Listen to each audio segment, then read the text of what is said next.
நல்ல காரசாரமான egg roast எப்படி பண்ணுறதுன்னு பார்க்கலாங்க. ரொம்ப சிம்பிள் ரெசிபி, பட் டேஸ்ட் சூப்பராக இருக்கும்.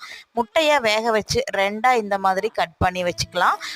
ஒரு பேனில் எண்ணெய் ஊற்றி அதில் பட்டை, சோம்பு, சீரகம் போட்டு தாளிச்சிட்டு பெரிய வெங்காயம், அப்புறம் கருவேப்பிலை, 2 பச்சை மிளகா பொடி பொடியாக அரிஞ்சு போட்டிருக்கிறேன். இது எல்லாமே உப்பு போட்டு நல்லா வதக்குனதுக்கப்புறம் 1 ஸ்பூன் இஞ்சி பூண்டு பேஸ்ட்டுங்க, 1/2 ஸ்பூன் கரம் மசாலா தூள், காரத்துக்கு தகுந்த வரமிளகாத்தூள், கொஞ்சமாக வீட்டில் அரைச்ச கறி மிளகாத்தூள், நீங்கள் சிக்கன் மசாலா கூட யூஸ் பண்ணிக்கலாங்க. எல்லாம் போட்டு நல்லா வதக்கிட்டு அப்படியே அந்த மசாலா மேலே முட்டையை பரப்பி வச்சு மூடி போட்டு 10 நிமிஷம் அதை டிஸ்டர்ப் பண்ணாமல் விட்டுறணும். 10 நிமிஷத்துக்கு அப்புறம் ஒவ்வொரு முட்டையாக மெதுவாக அழுங்காமல் திருப்பணும், இல்லைன்னா முட்டை உடஞ்சிரும். அந்த வெங்காயத்தோடு சேர்ந்து அந்த மசாலாவோட சேர்ந்து முட்டை நல்லா ரோஸ்ட் ஆகி வருங்க. மறுபடியும் ஒரு 5 நிமிஷம் கழித்து பெப்பர் தூவி இறக்குனா சூப்பரான எக் ரோஸ்ட் ரெடிங்க. ட்ரை பண்ணி பாருங்கள்.